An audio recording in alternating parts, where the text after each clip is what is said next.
Hello and welcome to Virtual Reality. This is your host, Joseph. This definitely is probably the first time I've done an introduction to the podcast that you're about to listen to. But I felt like it was an important time to start, especially because we probably get a little bit more in depth into the conversations that we get into with my guests that I invite on. But I do want to thank anyone who's listened to the podcast from episode 1. And if this is one of your first podcasts, welcome to the podcast. This is Virtual Reality. Please like and subscribe. But if you have any questions, comments, or if you have any topic ideas for any future podcasts, please definitely DM them to me, email me, anything that you can get to me. I will respond. I'll answer them, and then you possibly could appear on the episode. But this episode is about film history, and I do feel like film in general is a very important aspect of society. I've been in the film industry for about 10 years. I haven't done too much in the film industry lately, but I would like to get back into it. But also, too, I still try to keep myself into the entertainment industry in general just by doing the podcast and anything that I can get my hands on. But this episode, I do have one of my old film history teachers. She's not old; it's just an old class. But her name is Beth Baunoch. She was my film history teacher when I was at CCBC in Maryland. She probably had one of the most profound impacts on me and my film industry training. Because I do feel like film history is extremely important to the filmmaking process in general, because if you don't know where things started, you really don't know where you're going with it. But I'd rather let Beth Baunoch let you know all the information. She'll definitely give you some insight, some little nuggets of information about the film industry in general, some historical pieces. But just stay tuned. I hope you enjoy our discussion on film history.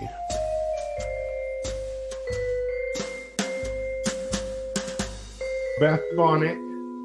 Baunoch like Sonic. I'm not Oh doing my gosh. that. That's the only way. That's like lots of ways I remember it. I remember you told me. Well, I remember you announced it to the class. That's how you pronounce it. So I'll always remember that. Oh, that's good. It works. It works. It does. And that was about, what was that, 2016? No, I feel like I took the class in 2015, but I was there for about a year. Who knows? But if you just want to kind of introduce yourself and what you do in Maryland in general. Yeah, I'm from the Chicago area, and I moved to Baltimore to teach at CCBC, Community College of Baltimore County. So to work in the communication and media studies department. So one of my favorite classes is our film history course. And Joseph took that with me apparently 5 years ago, but it really doesn't feel like it was that long ago. Wow. Okay. But, yes. Did you want more than that? More detail? Does that work? Essentially, but we kind of go this. I want to kind of introduce the podcast to be. We're kind of going to go into film in general, film history, and then how, especially this year, has affected film and then production and things like that. And also, too, I noticed that it's been a definite shift to creativity on the internet. And it's definitely moved from, even though obviously things have to happen in person, but I definitely noticed like a lot of webcam action and things like that. Yeah. But we're definitely going to go into things like what has been changing. But just to go into what you do beyond as a teacher, do you do any like production, any like on the side? Yeah, I do. Well, so for a while I did not. So my background is documentary film production. That's what I went to grad school for that. But then I have 2 children. So being a single mom, I did not do a lot of productions for a while. And I'm just recently in the last couple of years starting to get back into production. So I am in the middle of producing a documentary film, and I have gotten, as I think it seems you have as well, really into podcasting. So, man, I'm like in production of like 3 different podcasts right now, and I find that a lot of filmmakers are turning to podcasts, maybe I have especially noticed that. documentary. Yeah, like especially documentary filmmakers, right? So it's I love listening to them. I love listening to the immersive journalistic, nonfiction narrative podcast because it's basically a documentary with just using audio. And so I've started to get into that because I don't want to say it's easier, but it is easier. It is No, it easier in a totally lot of is ways. easier. And it's still a lot of work if you're trying to build a story, but you don't not having to worry about the video, the visual part is kind of nice. That is a So major reason why I yeah, kind of stepped into it. It's because I literally can go into a dark room, silent, and just start talking to different people about different topics. So I definitely, and yeah, that's major. That's like a major thing, especially to someone who wants to be in the entertainment field. But yeah. how many? So you've been working on documentaries for Mm-hmm. like how long would you say? Like, what would you? No, beyond that, what would be uh, your start in getting into documentary filmmaking? Yeah, well, we could go way back. My, I, I don't know how far back we want to go, but I was really inspired. I feel like I was probably like 12 or 13, and I watched Roger and Me. That's a Michael Moore documentary from like late 80s, maybe it was 88, 89, Roger and Me. Mm-hmm. So I watched that film with my dad because he was using it for an ethics course that he was teaching. And I was so moved by this documentary by this filmmaker who was like, Michael Moore, you know what he does. He is the story, right? He Mm-hmm. puts himself into the story. And I think that really, it made a huge impression on me. And like right then and there, like I knew that's what I wanted to do. And even before that, I had a tape recorder, Joseph. I had a tape recorder that my dad gave me, and then my grandfather gave me a microphone to hook up to it, and I was so I feel like podcasting is definitely my thing because I Mm-hmm. was recording everybody and everything. This was when you say tape recorder, you mean like just audio? Yeah, I mean like Back in the day. a cassette, Oh, okay, because I'm like, right? just so And people.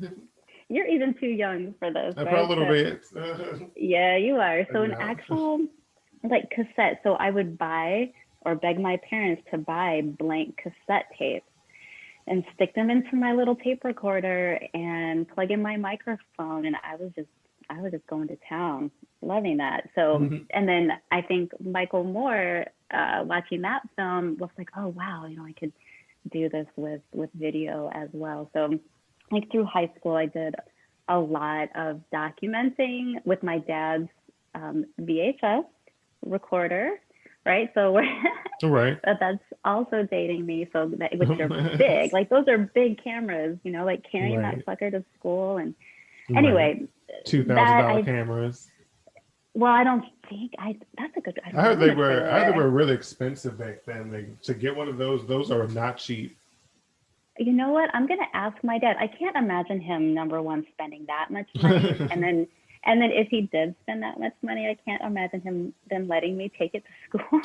So, Right. I mean Well, that was like 90s, so it could be. maybe the price had gone down a little bit, Right. but Oh, true. True. anyway, yeah. Dating I ourselves. mean, I know. Why are you doing this to me? I don't like to talk about age. I don't usually go there.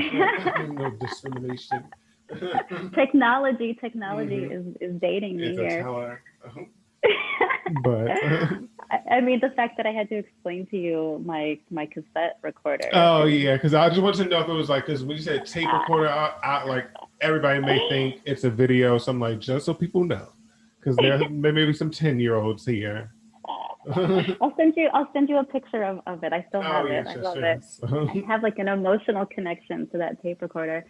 Um, But yeah, so I think like, all that stuff that I was doing and then watching this documentary, it kind of put it together for me, Mm-hmm. like what I'm doing can be created into something pretty amazing to, possibly make an impact on people.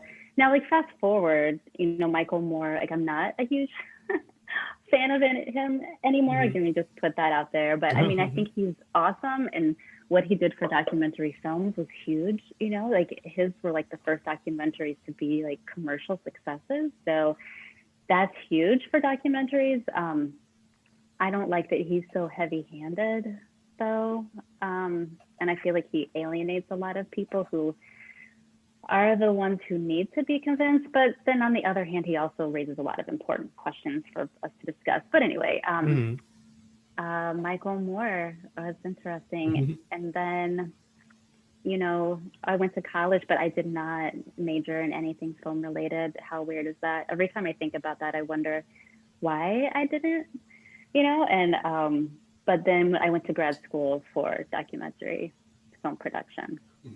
So that's kind I of the always, because I background. kind of did the same. I thought when I first went to left high school, I went to CCBC. This was before. Mm-hmm. This was back in 2007. The second time I went to CCBC was when I met you. Okay. But I first went there for theater or something like that. But Oh, okay. I left there. So many issues happened. I went to this like rip-off school that was downtown. It's called CCI Johns Hopkins. I'm still paying that Mm. loan off. That was like the complete scam. Oh Um, boy. then I left to go to LA Film School, Mm-hmm. and then in there, I always felt like there was a there was always like these like divisions and things like that where it was hard to build like a set of people that would kind of work with you. And I always felt like doing Mm. documentaries, even though I never really went into that field, I wish Yeah. that I did, Okay. because I feel like if I did decide to do that, I would not have to have five people that I need to have on set. I just need my camera. I can go and do whatever I wanted to Oh. do. But I Mm-hmm. felt like documentaries would have probably did really good for me, and especially the type Yeah. of person that I am.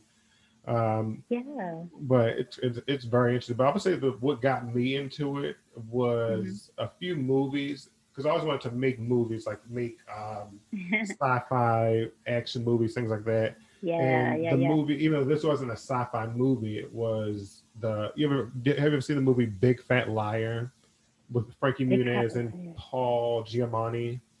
No, I have Where he turns not. blue. You ever seen the movie? It's a good movie. No. But basically, the Okay. kid writes a story.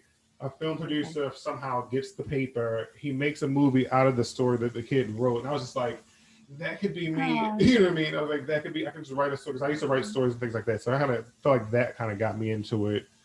Uh, That's so but cool. but beyond, with it being very independent, and Mm-hmm. have you ever, do you go into story making style filmmaking ever, or Yeah. have you? Oh, well, so okay, so I think you mean like narrative Yeah, style. So narrative. That would be. yeah, so like fiction type Yes. films is what you're thinking. Or I yeah. have not. It's never been an interest for me to create Mm-hmm. that. I mean, of course, I study it and I teach about it, but Right. I'm definitely, in terms of creating film, it's never really appealed to me to write a script like that. Okay. However, I think that there's a lot of like people don't always understand that when you are making a documentary, you are telling a story, and you still do create, Mm-hmm. your visual treatment, and you still build a story, and you have characters. So, and you use the same like story building elements that you do for a narrative. Right. Um, so it's very similar, but yeah, I have it just honestly never ever appealed to me to do that. I always wanted to tell just real, true stories. Mm-hmm. So Did was it? How can I ask this question? Was it ever the? because on my end, the reason why it prevented me from doing it as much as I wanted to was Mhm. because I needed crew members. Was that ever? Yeah. Well, you never even wanted to like really go into that field, but Yeah. did you ever run into any issues with like Mhm. needing like crew Yeah. members, equipment, things like that? Oh yeah, Mm-hmm. of course. Mm-hmm. Oh yeah, yeah, yeah. So like right now, I mean, so when I started making like pieces professionally, I started freelancing at a local PBS station. So that was another thing that like that was what I wanted to do, was to work for a PBS station and Mm-hmm. create my little, documentaries that could air. So I started doing that, and I really enjoyed it. But for me, like doing that, you have a built-in crew. So like when I was producing, like producing is like really what I love to do. So Mm-hmm. when I was producing these pieces, I had crew members, at the station who would come with me, and the equipment was there. So that made that part easier. Um, People to set up for the interviews, even people to shoot things for me if I didn't do it myself. But I also did it myself as well. Like I invested in a camera like right out of grad school, and it was expensive. That camera was probably, well, I'm never good at remembering numbers because I know it was a lot. It was like Mm-hmm. probably $6,000, which I don't for know. me was like insane, Right. And I bought that camera. We were using the little mini DVs. Do you remember?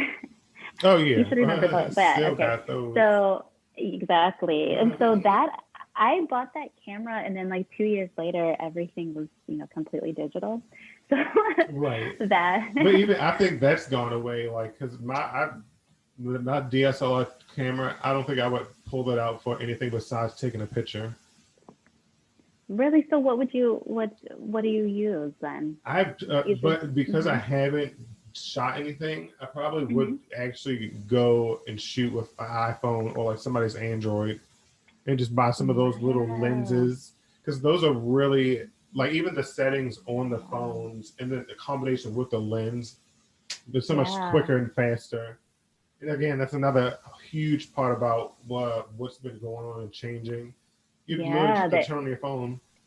Yeah. So you would, wow, that's so cool, Joseph. I like that Mhm. you would just use your phone. I mean, I hear people say that. I don't know if I'm quite that brave. Like right now, right now I have some grant money that I'm using for a documentary film Mhm. that I'm in the middle of, but I use that money to hire a director of photography, and he has all like the super fancy equipment. So So I'm not see, quite that brave. I think that's so interesting because what it's so crazy because I would not. Well, maybe it's because I don't have the grant and stuff like that. I probably wouldn't even think to do that. But I Right, would feel right. like if a person came to my set with that much stuff, I'd be like, "What are you doing with all this stuff? Like, you really like where this is like where you have compacted this stuff so much to these Yeah, days yeah, yeah. that it's like Yeah. especially when you're not making like a Marvel movie, you can put all that stuff away. Oh, But you're so I know, funny. right? But so you said that you started working at PBS, and I then did. well, you started there. Was that in Chicago? That was when you moved here. That was outside of Chicago, so that was before I moved here. Okay. So this was like, oh, to remember dates, like What 2000, like probably were between you like watching on 2000. TV? That's always been asked people like, what were you watching on TV? If I can like remember Oh, stuff like that way. you know what? I think I was at like towards the end of that. I think I was watching Grey's Anatomy. Like we were hmm in the first couple of seasons. So hmm I think it was like around like 2000, between like 2006 and 2010 hmm where I was there, and I was freelancing. It was just freelance though, so which was, I mean, I loved it. Like I loved freelancing for PBS, and then I was teaching. I was an adjunct professor at a hmm local community college, and that to me was like the life.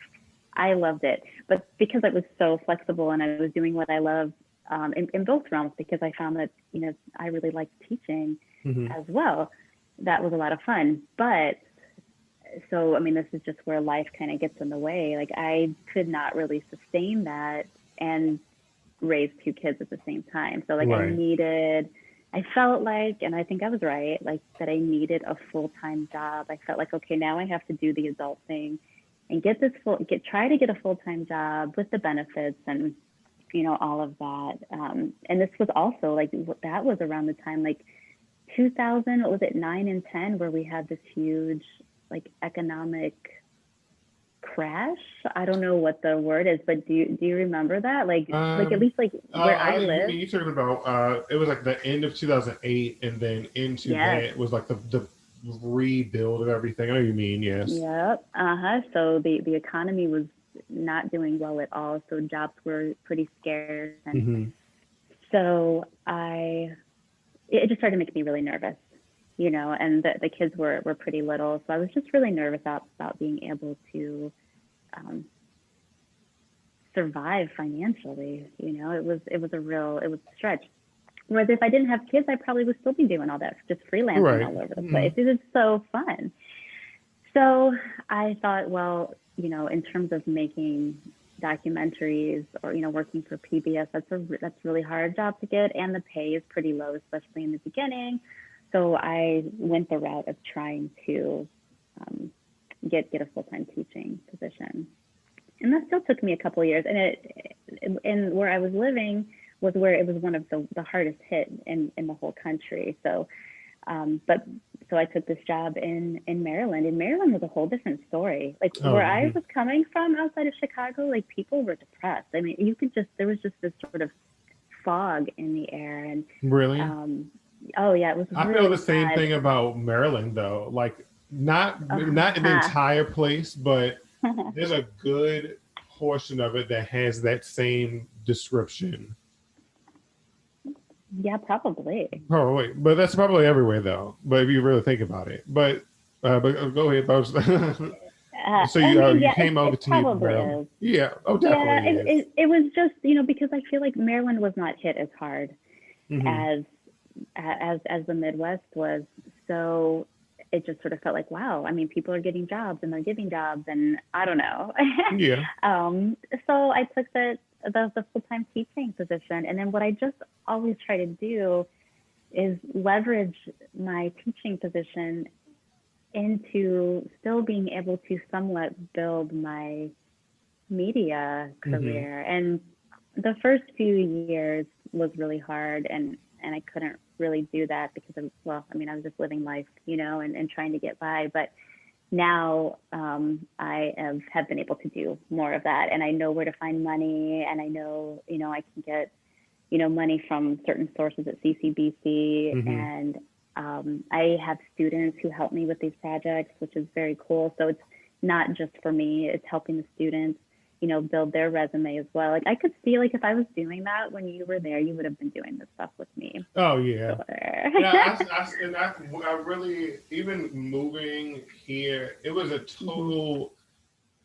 I wish I don't even know. I do like how my life has gone since I've been here. I do think Hmm. that it was a good step because I think I was kind of repeating the same things in Maryland, especially Yeah. because like it was really difficult for me to find a full time job when I was Hmm. there, especially going to school at the time. So I was just like, this is too much. I was just like, I have to like go Yeah. somewhere else. Maybe I could, like a full time job was over here, kind of really jump started everything. And even with Cool. the way that this all went, like last year, I would not have started the podcast if it wasn't for the way 2020 went. Oh, But really? Is that right? like Okay. honestly, like I was not even like thinking about um, really. I thought I had all the equipment, like all the stuff that I'm using now. I bought a new mic, of course, but everything else I've Hmm. had it for such a long time because I do production. And I just like, Yeah. I just looked at everything and I was like, this is podcast stuff. And I made a logo and I was just like, boom, let's Yes. roll with it. Yes. but I love that. but so when you went to let's try this again. So teaching film history, Hmm. me personally, I thought that was in my education in film, and even when I Hmm. was in LA, Hmm. LA was very much hands-on filmmaking. And what I Okay. felt like I was missing was what your class taught me was Mm. even though I can put a camera in my hand, yes, blah blah blah blah, Right. but Right. what I'm capturing makes no sense. You know what I mean? So Yeah. when I took your Yeah. class, it definitely gave me like a perspective to say what this Right. should mean, what this should visually mean, what this like historically means. You know what I mean?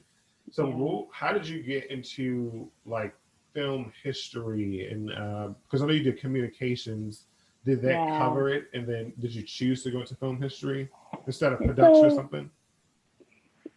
oh, okay. So yeah, that's a really good question. So I kind of fell into it. Mm, So I did have in grad school we had a history of documentary film class, and it was I loved it. I mm. loved it. I loved it. It was like you said, it's like eye opening. It's like, okay, It here's this, is.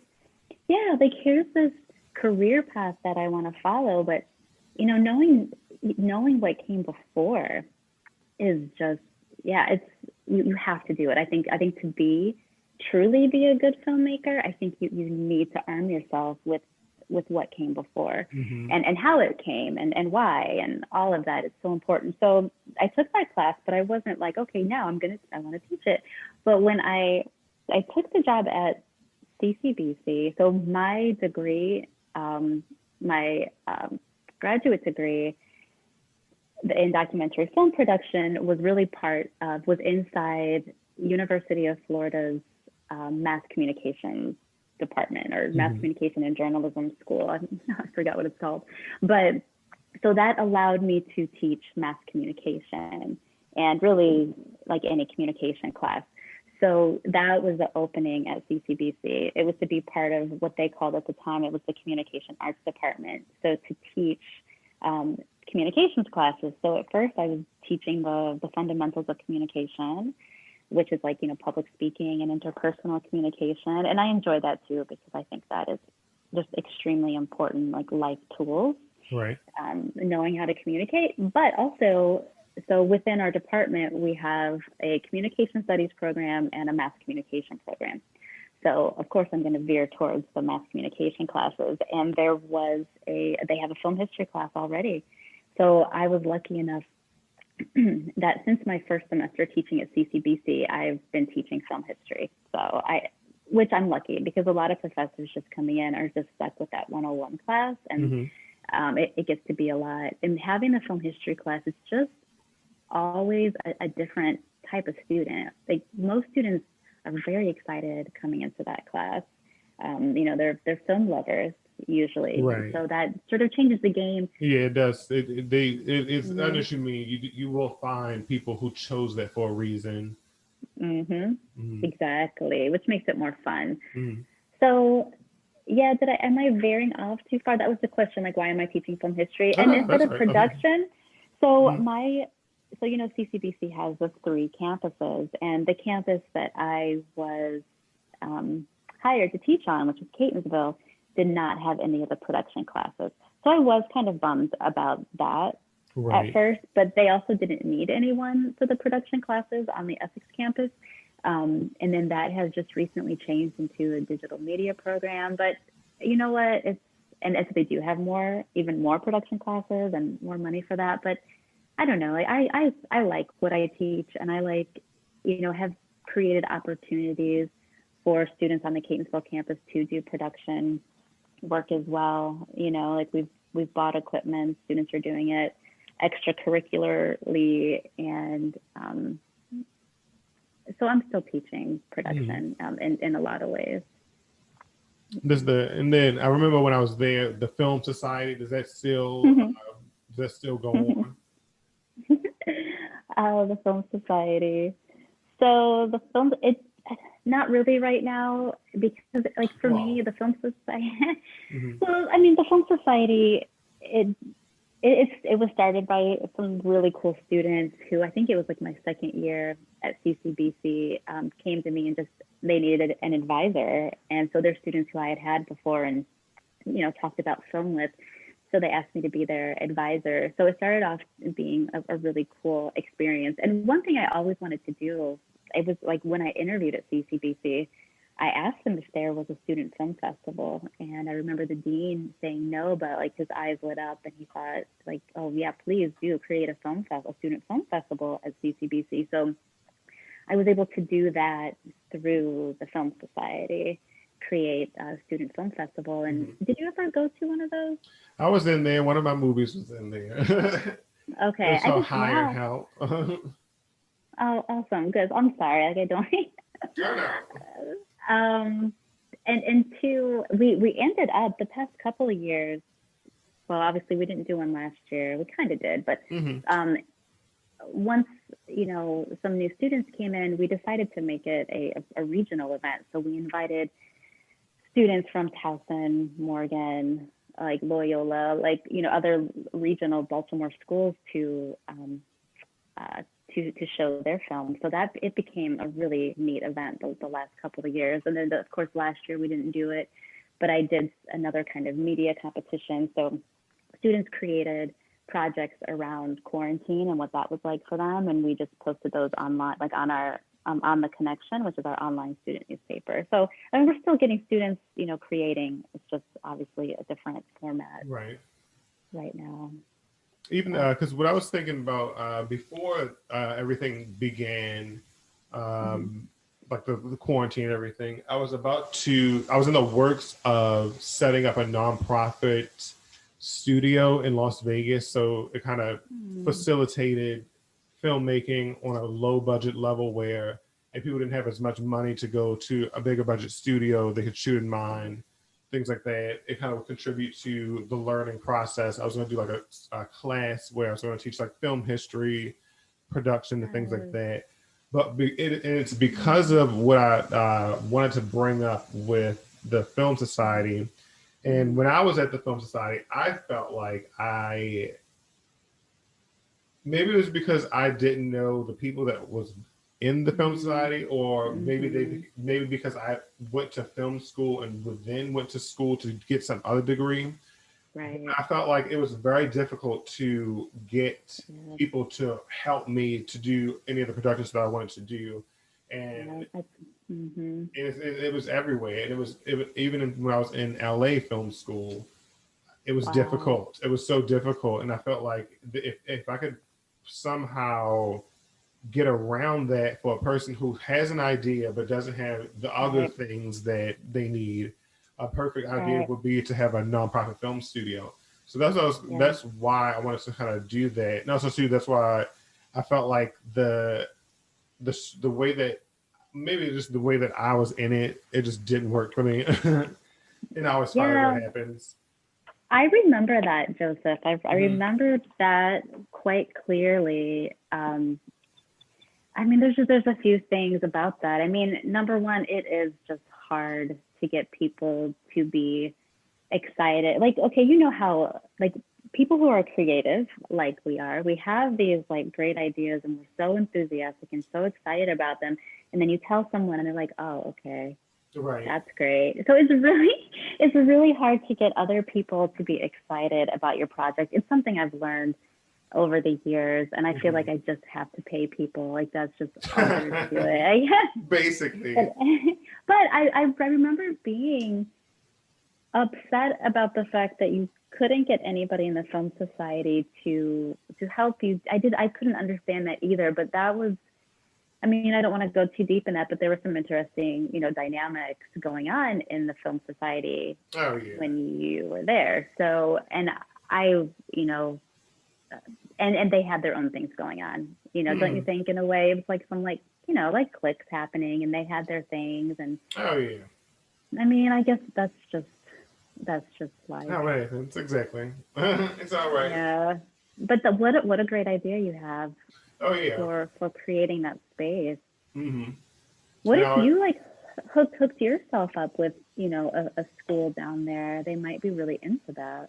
That's what I was going to do. One of the benefits of it was essentially like, let's just say I had some contract with UNLV, and some of their students came in as an internship to teach at the school. That essentially means that the students that are at my nonprofit will then be kind of more sharpened and things like that when they go Yeah. into school to get their productions, and then they take them Mhm. even a step further so that they can make their movies. Boom, boom, boom. Yeah. It's so much more streamlined that way. That way they can get Yeah. around. Oh, where's my crew at? Why can't I, like, you know what I mean? Yeah. Like, who? Why are these people not on my side? You know what I mean? I So, do. Yeah. but I felt like that was a great idea. But of course, because of the distancing thing, it kind of course, I still have the things written down and things like that. But I will have to wait for Mhm. all this to kind of clear. Yeah. Yeah. Yeah. Yeah. But Keep it in mind though, and even like there could be some high schools that would be into that. Like there are those like magnet type schools where students are learning this, or even like do not forget your local community colleges, Joseph. mhm. Do not I'm forget signed up about now. them. I'm You're signed up what? for one now. I'm actually in school now. Oh, you are. What are you Still, taking? right now I'm taking world literature and history, Nice. like U.S. history, but I'm going for like a Wow. philosophy degree Oh, that's right. again.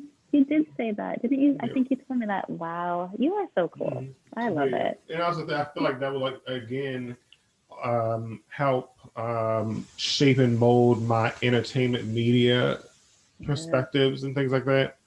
yes, But absolutely. It will. so, but with all the stuff that's happened with the Yeah, coronavirus, but did you? yeah. How can I say this? Hmm. So everything is I've noticed has moved to the internet. Things have been released on the internet, Yeah. uh, even TV shows. Well, TV shows have always been or have begun regularly been being released on the internet. Hmm. But what do you think that is going to do for the industry itself, like financially, like Hmm. artistically? How do you think that's going to change, like in the film industry? Yeah. So you are referring to streaming, right? Yeah, streaming basically. So I mean, yeah. This is so it's so interesting to follow this. So even before the pandemic, we were streaming, right? So it's been a couple of Right. years now with all of these new streaming services coming. You have the big studios deciding, okay, how should we even do a theatrical release, right? Or Hmm. how long should we stay in the theaters before we sell to, one of these streamers?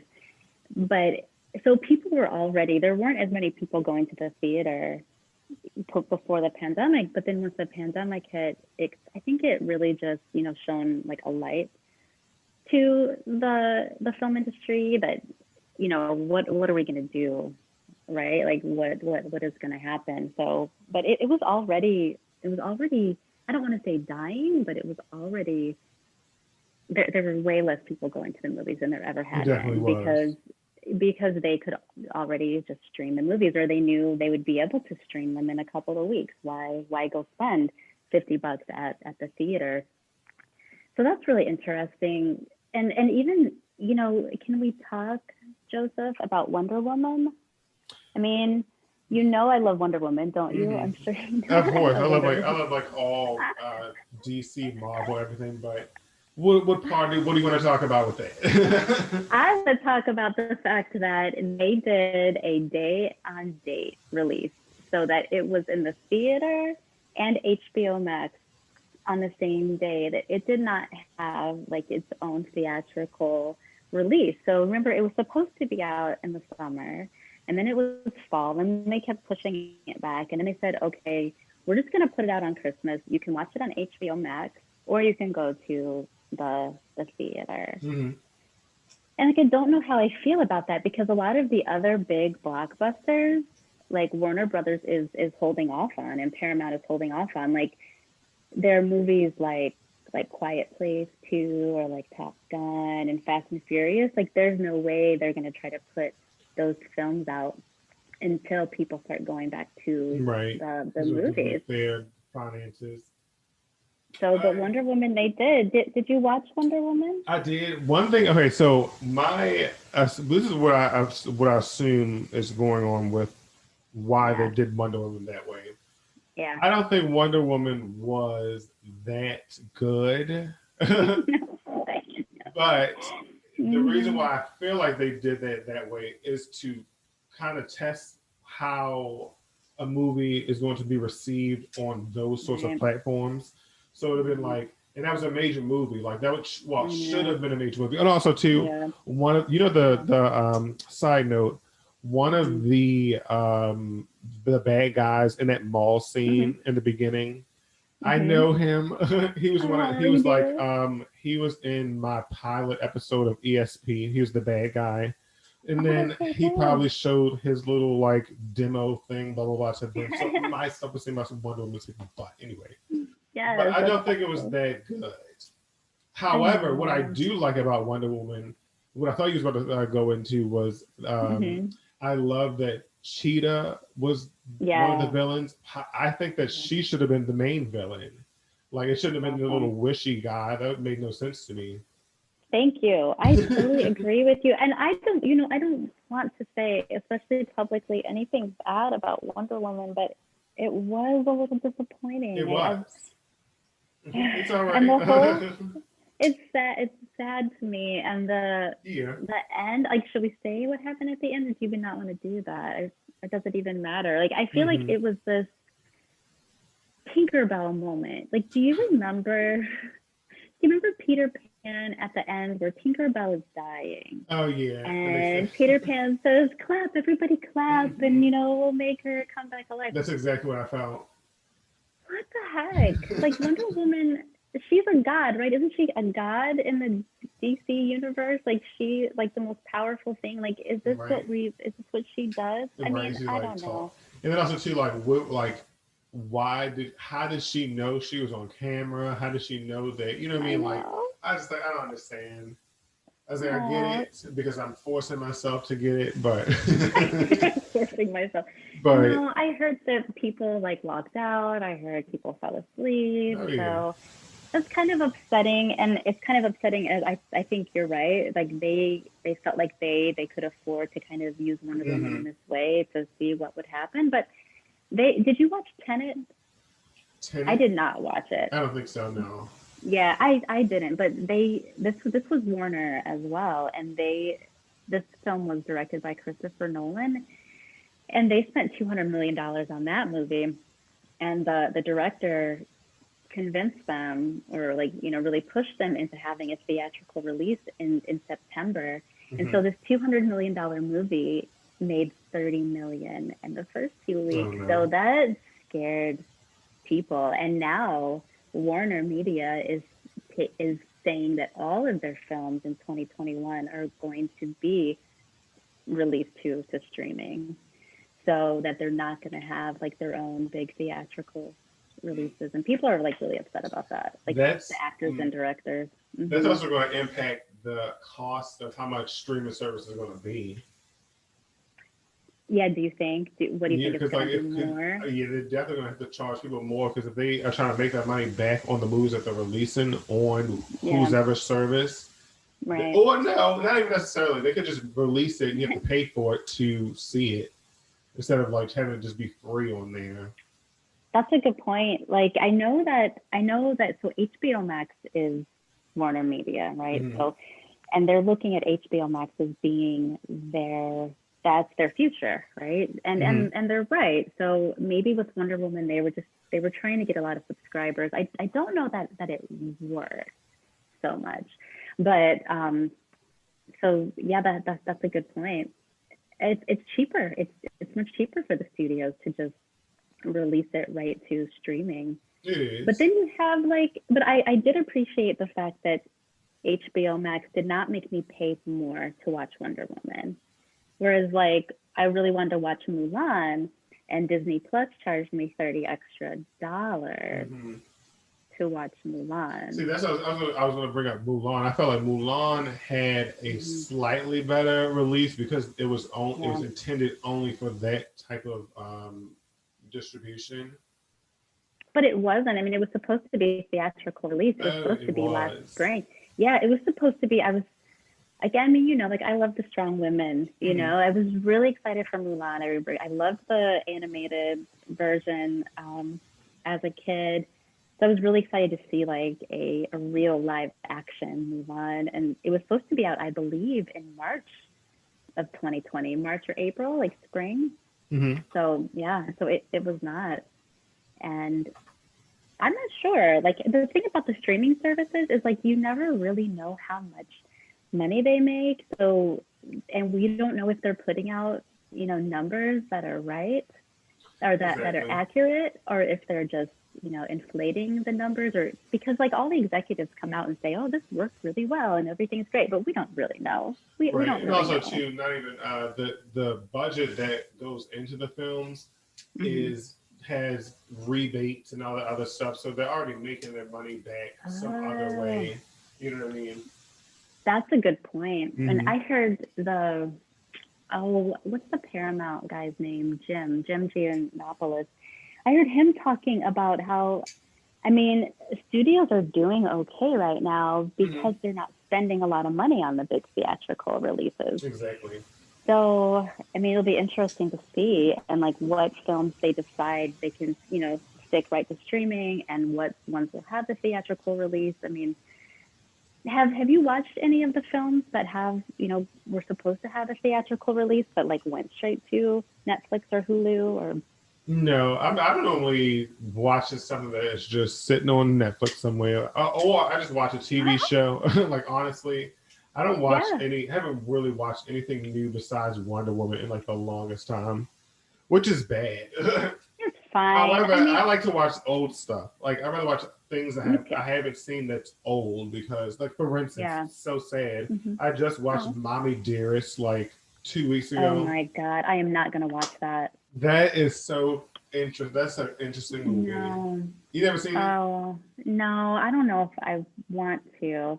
It's Why? it's really creepy, right? Tell It me, is isn't it super creepy. It's creepy? amazingly creepy though. Oh, amazingly creepy. Okay. Like it's All like right. it's like it's like it is sad. It's sad, amazingly creepy because it's like you obviously know that this is probably a true story, and Right. nobody dies or anything like that. But like you can see Right. that this is very traumatic for a child to go through. Like you'd be like you don't even know what to do as a child in that situation. I don't want to tell you what happens in the movie, but Okay. the point what I was saying was like that's an old movie that came out in like the 80s, but that's one of Yeah. those classic movie history Yeah. things that I should have been watched, but Yeah. I'd rather watch it now. You know what I mean? I'd rather watch all that old stuff now when all this garbage is going on.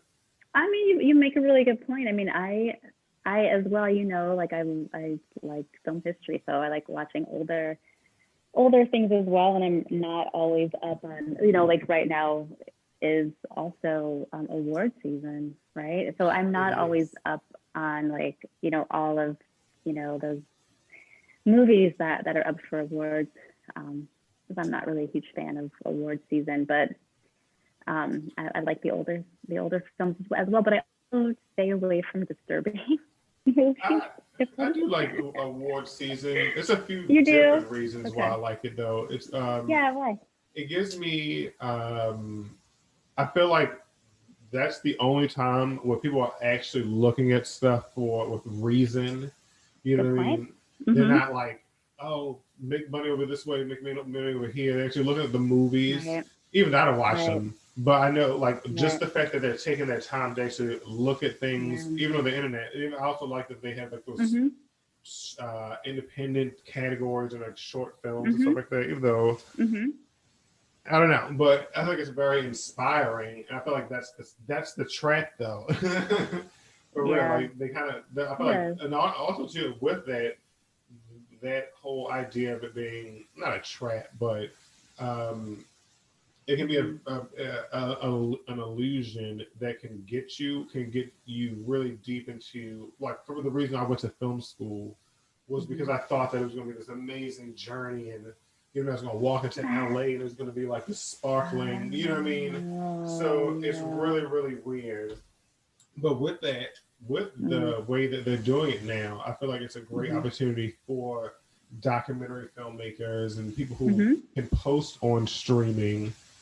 But do you Mm-hmm. think that that's a major benefit to what happened in 2020 for at least independent Mm-hmm. people? Yeah, you mean like, yeah, I mean, I think that streaming in general is so great for independent film. Hmm. So great. I mean, you still have, like part of the reason probably that we are not up on every single amazing film is because there's so much content out there. So Right. you have sort of this, you don't have as much anymore of the um, needing someone to open the doors to you, right? Hmm. Into like the Hollywood studios in order, like the whole like gatekeeper thing. You Right. can go out there and you can make a film, but then you have to hustle. You still have to hustle. Oh yeah. It's really, really hard, and I'm sure you know this, to get anybody to look at your stuff, let alone watch it, let alone help you distribute it. So it's Right. you still need someone to distribute your work. Like, because I Let could put, alone be in it. yeah, exactly. I mean, but I mean, the cool thing is that there are more ways to have your films just distributed, It but is. you still have to really hustle. You still have to really work, film festivals, Hmm. and you still have to have like an agent, right? You still have to do all those things if you're Right. looking to like get a big audience and make a lot of money and win some awards. It's still really hard, but it's not as hard as it. Well, I don't know. I don't know if I want to say it's not as hard as it used to be. I do like what I like about streaming is that there is so much, if not too much, but we're Hmm. getting so many more perspectives. We're watching things from so many different types of people now, and Right. That you would never I'm have had the opportunity. absolutely right. I mean, it's one great thing about It's not just documentaries, but documentaries. There's, documentary filmmakers of every type. So you Hmm. can get you can learn a lot about so many things. But even with narrative film now, it's getting better. It's getting better. It's not just white men anymore. It's still a lot. Like, I don't want to fool ourselves or anybody that they aren't still the gatekeepers to distributing, but it is changing, and I think changing in a positive way. Oh, definitely. Yeah, I know what you mean when you said, because I feel like because it's so much, it could be Hmm. your work could be lost. But because Yes, it's so easy to put it out there, you might as well get it done. Like you might as don't well. you might as well get up and go. But You so might as well. once the virus is over, do you think that I know for sure a lot of things are going to change, like Hmm. hopefully for the better. Well, I think Yeah. definitely for the better. But Good. for us in the industry, I would say that I think that we're definitely going to kind of, how I was saying, move towards a more collective, everybody's working together type of thing because they haven't had the opportunity. They now see the need for making Hmm. quality productions and things like that because all they have to do is put it on the streaming websites and they can make money. So I feel like that at least the level of quality in filmmaking is going to go up for It sure. is. Hmm. Yeah, you're right. It's like you said before. You can grab your phone, Hmm. and most people wouldn't even know that you're using a phone and not one of Exactly. those like crazy expensive cameras. So yeah, access is everything, right? I mean, and if Hmm. if you want to, talk about technology and film history, like that's like I was carrying around my dad's VHS camera. Not everybody was able to do that, and even before that, when people were using actual film, it was too expensive. Hmm. Um, but now it's so like the way that technology has evolved, and there's pros and cons to that, because like then It is. everybody and their mother is like putting out a Right. YouTube channel, and Exactly.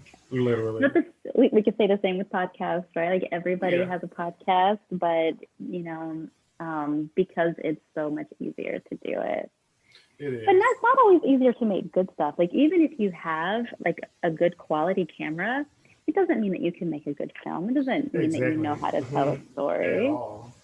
Yeah. So like I will forgive, and I think a lot of people will forgive um, quality if it's a good story that draws you in. The only thing that is difficult is if audio isn't good, right? If you can't I've hear always it, everybody's always said that. it's so true, don't you Hmm. think? Hmm. like a shaky camera, I mean, I don't know, isn't that big of a deal. If the white balance is off a little bit, not a huge deal. If Right. you can see the mic, you know, Yeah, hanging if it's into a the little too frame, I dark. mean, Hmm.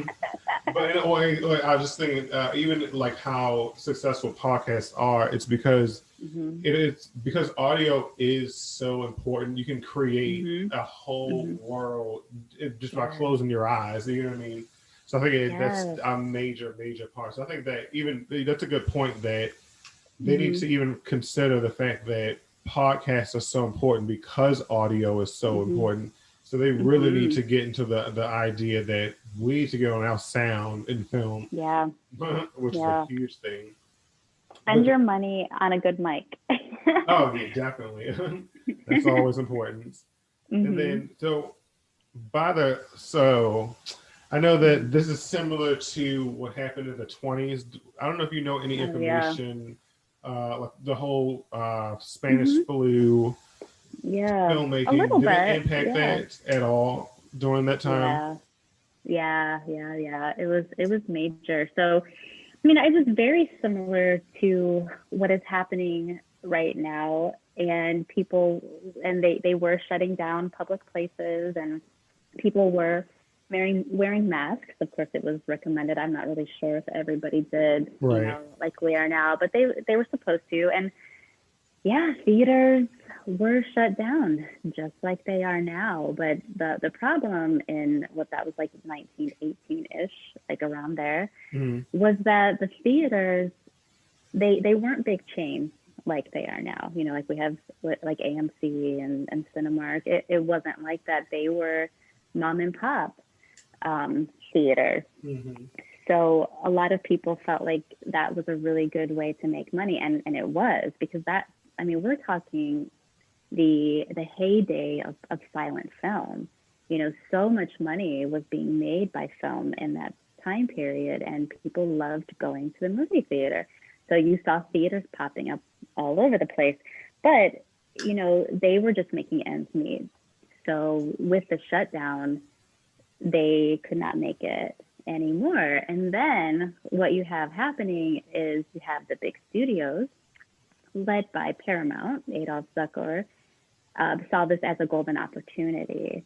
He wanted to own theaters because for him, if he could control the production and distribution of his films, I mean, he would be golden, right? If he could, he wouldn't have to convince any theater to show his films. Like, he just knew all of his theaters would show all of his films, Right. right? Um, so that created what they called at the time the studio system.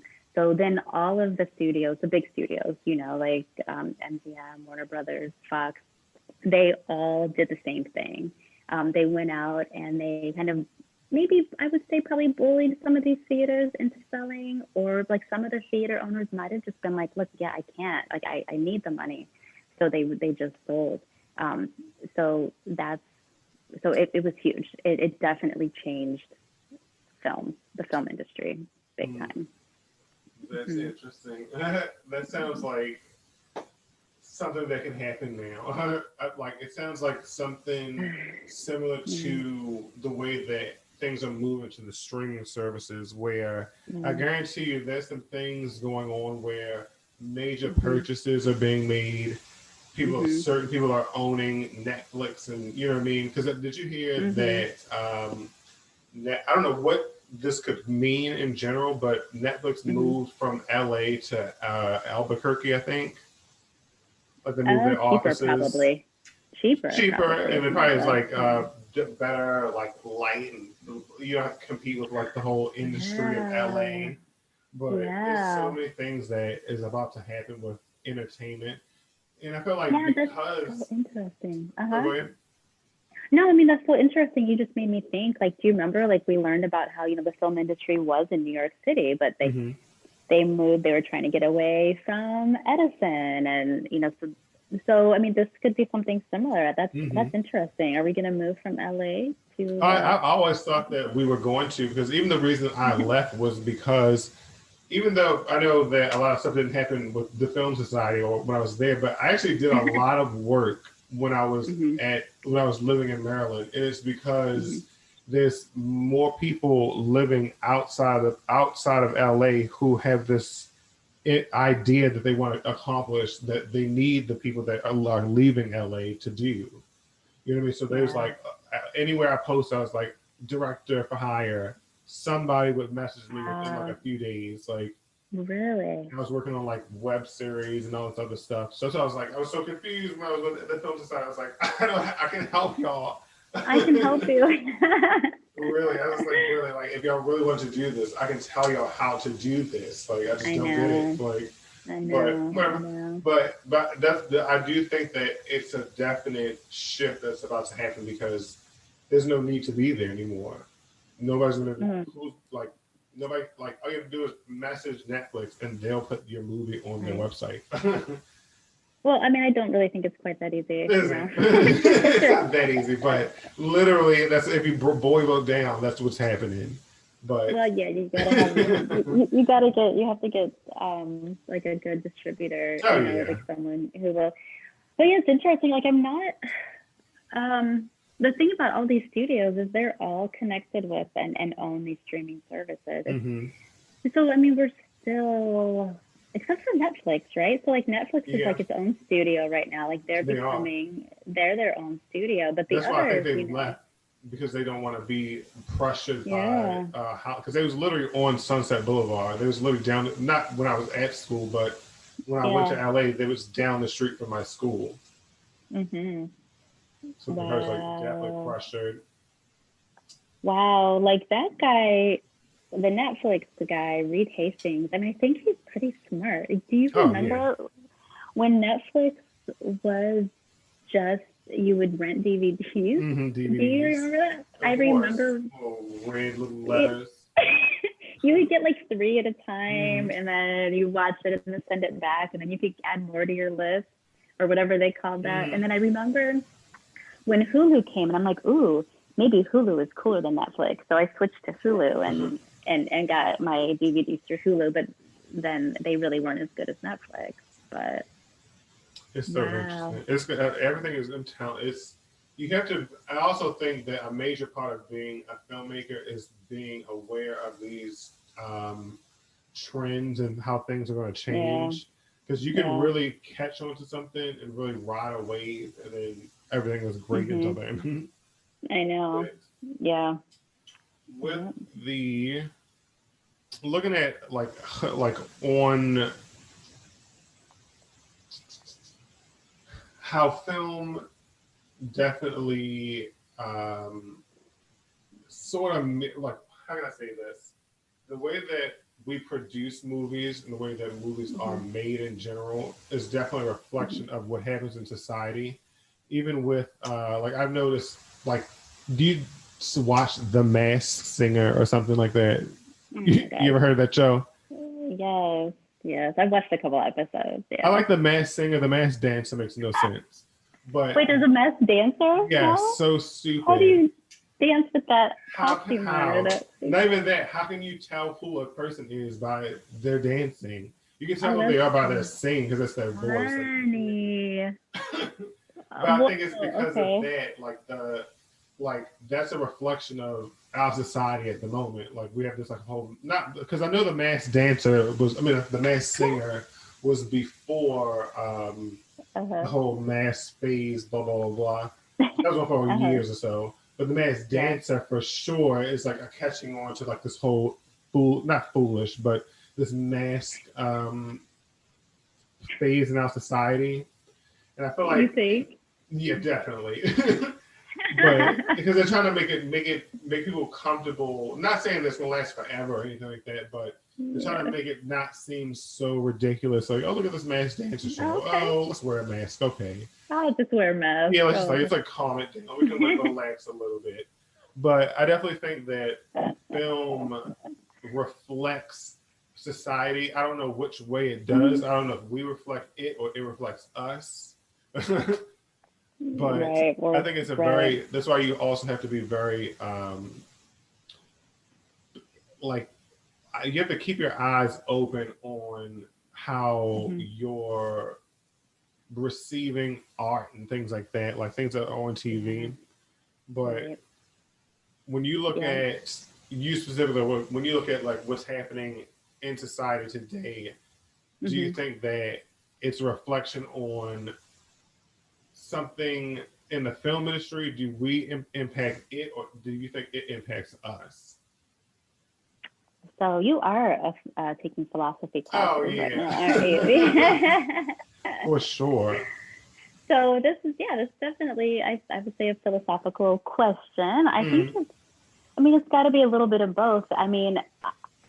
Um, I think that how can a filmmaker make something and not be impacted by what's going on around them, mm-hmm. right? Even if they don't realize that it's happening. Um, do you remember when we watched Night of the Living Dead? Did we watch that in your class? We did.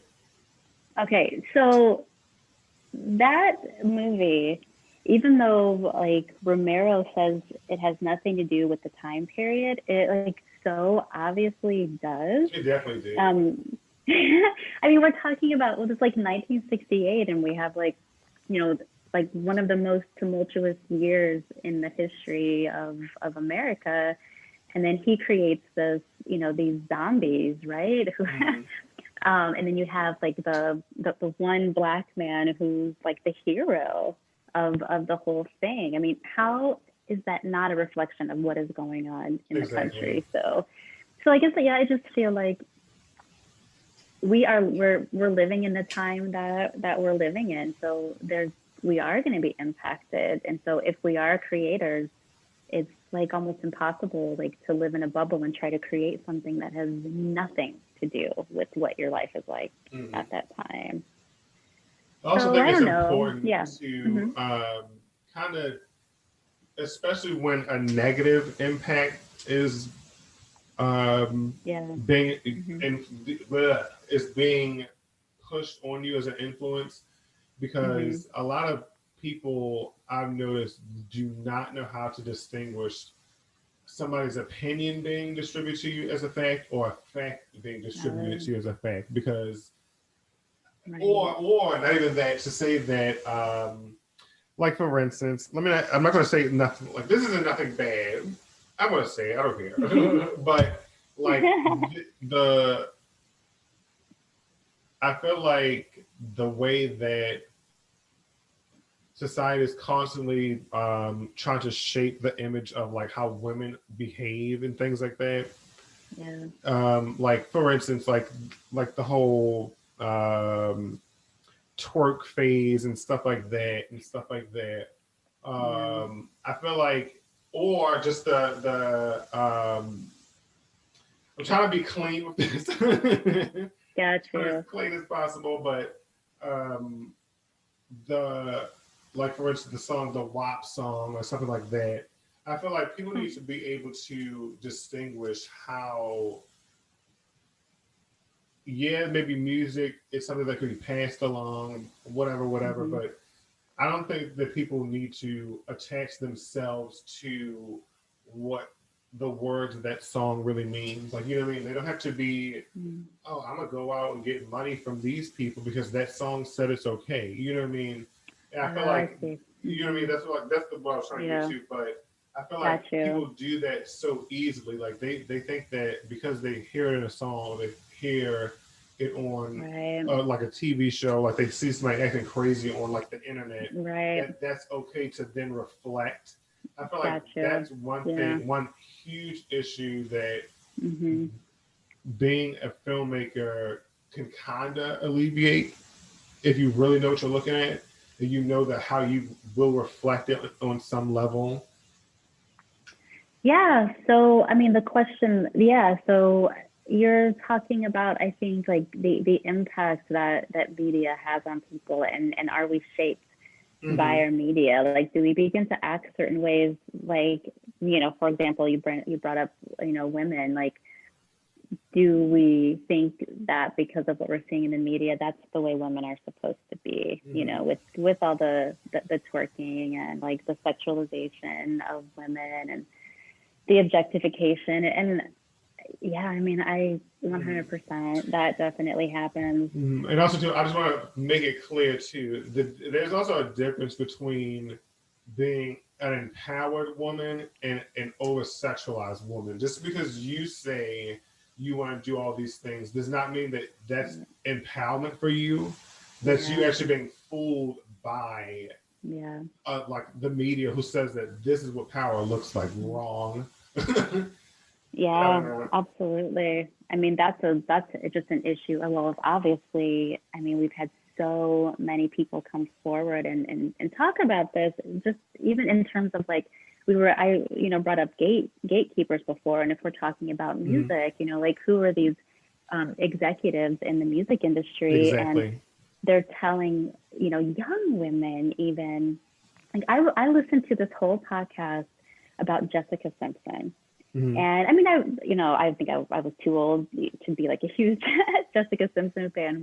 when she was coming out, but I just knew there was this kind of rivalry between Jessica Simpson and Britney Spears, right? Right. So apparently Jessica Simpson, I don't know if you already know this, but apparently like she was brought up quite conservatively, quite, has a religious background, and she just wanted to sing like nice songs and Hmm. maybe do some country music, but she wanted to stay fully clothed and just sing her music. But because she was coming up at the same time as Britney Spears, like her label wanted her to do the same things that Britney Spears was doing, and she was Right. extremely uncomfortable with like dressing like that.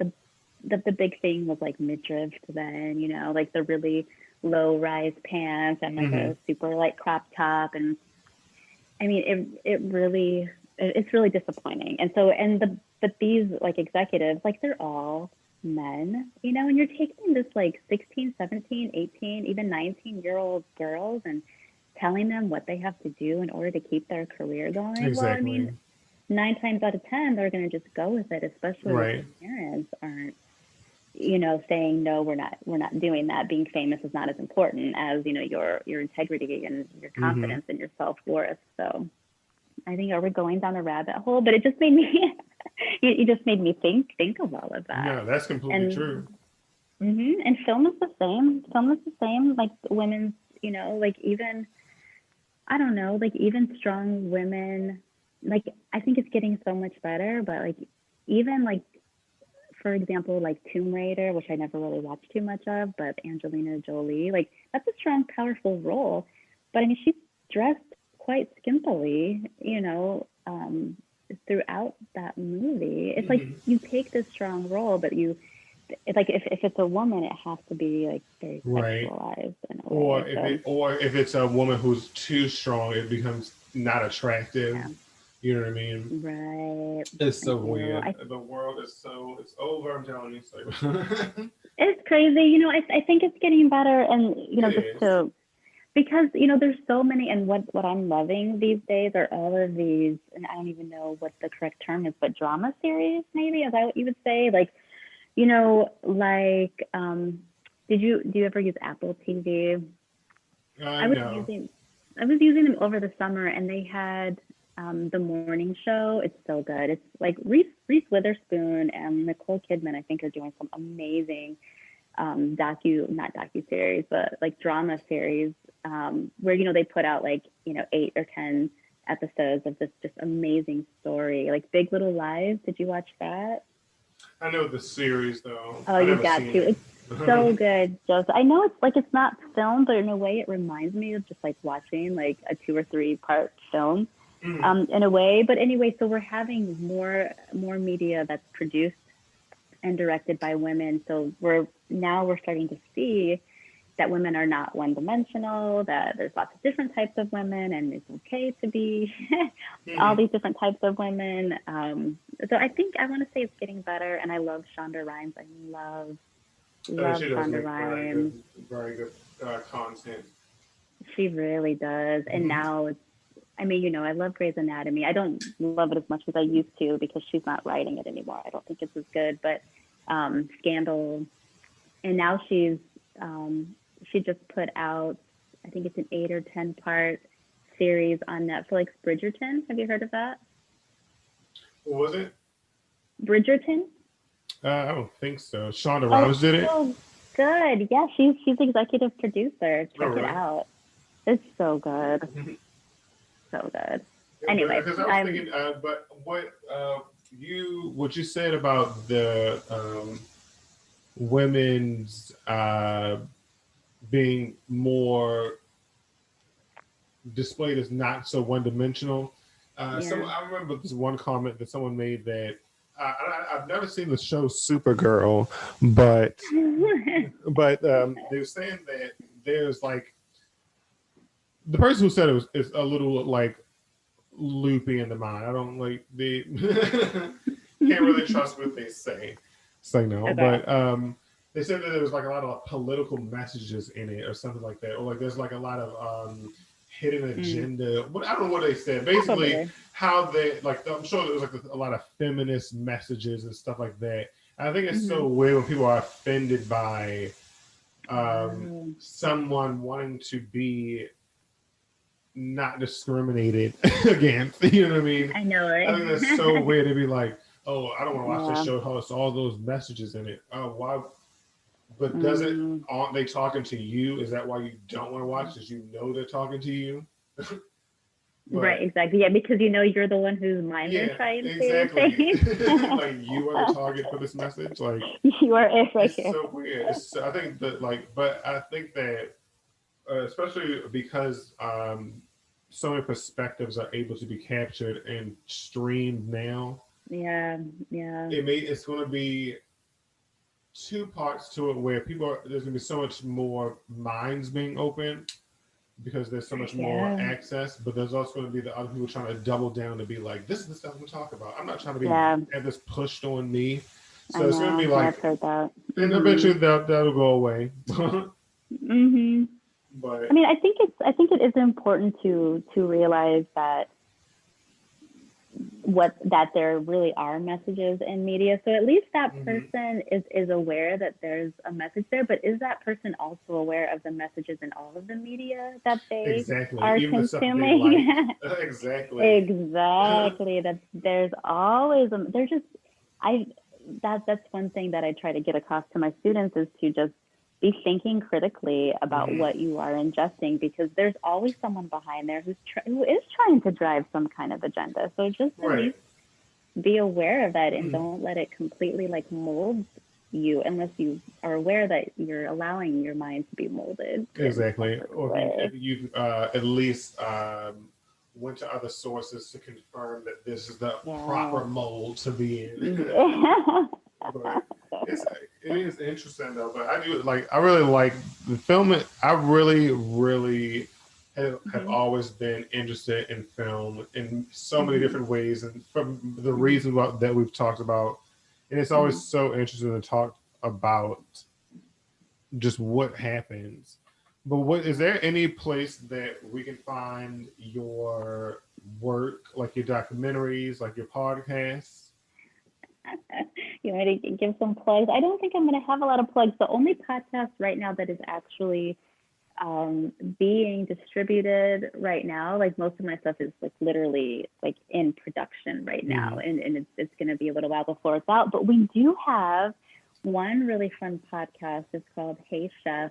It is it's really a Baltimore-based podcast. It's where a young chef who is actually my son is interviewing local Baltimore chefs about their journey to becoming chefs. So it's really a lot of fun, and I wanted to highlight the Baltimore local restaurant scene, which is really coming up and has really been coming up over the past 20 years. There's some amazing restaurants, but Baltimore is really overlooked, especially I Mm-hmm. think because we're in between DC, which has an amazing, food scene, and then obviously New York, which Yeah, is through the which roof. is crazy. I like anywhere I've gone, I've eaten in places all around the country. There's Yes. no place that's better food than in Maryland. Like I never been to Chicago though. I've heard that we like Whoa. Chicago, but but Wow. I haven't. I've never been to Chicago though, so I can't fully say that yet. But I'm Yeah. sorry. Like our seafood, like the way that we season stuff, the way we fry things, like Aw. the whole throwdown is just so good. Like, Aw. like if you like, even for instance, anyway, but my sister's a chef. I didn't know you do. I remember I see your that's the Hey Chef is with your kids, right? The Hey Chef is, well, my son is the host, but we I have CCBC students who are producing Oh, it. okay. Oh, okay. Yeah, yeah. Mhm. But And I we didn't know she did that. I should have my sister on there. is she in Baltimore? Yeah, she's in Baltimore. Oh, please. What's your She's sister's name? Kayla Campbell. She has like I can send you all her stuff to Eat with Send Kay. me her stuff. Oh, yay. Oh, that's so cool. Yeah, I had no idea. So, I mean, it is really a lot of fun, and we produce it as well. So I have CCBC students who help me with the production, and we also have a partnership with WYPR, our local NPR radio station, Mm-hmm. where before the pandemic we were recording there, which was so cool. To be in like a real radio studio, and Sammy was interviewing the chefs. Now I'm doing it how you're doing it, Joseph, like through Zoom. Yeah. But anyway, it's really cool to highlight Baltimore that way. So yeah, I definitely want to contact your sister. I'll send you the link to the Okay, that's show. good. I was just gonna message her. She'll definitely go in there. I was gonna have her on here. I saw Uh huh. because a few of the most recent episodes I did was about film, so I probably was gonna go into like a Okay. small business, small chef. You know what I mean? Type of Oh, my next good. little phase or whatever. But So you are into food. Oh, so cool. mhm, Okay. And I love that you like think Maryland has the best food. It's so they funny because do. I'm gonna say the same thing about Chicago. And when I moved to Baltimore, I have the hardest time. So Really? part of that is, Maybe yeah, because part of that like, is, do you like seafood? Are you not a seafood person? see, I'm not a seafood person. That's what it Probably is. my Like biggest problem. them landlocked states, but I, no, like, but Chicago's a little late. But I think that's what it is for me though. Like they mhm. like you if you go anywhere and you order a crab cake, you will be disappointed.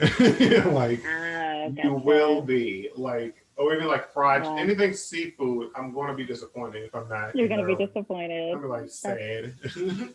Well, that's how I am with pizza. I mean, Oh yeah. I can't find any place around Baltimore that I just love pizza wise. I Mm-hmm. always, I tell students that every semester, where is the good Let me look pizza? this up. Let me see something. I know a Mhm. place. Okay, good. Yeah, tell me.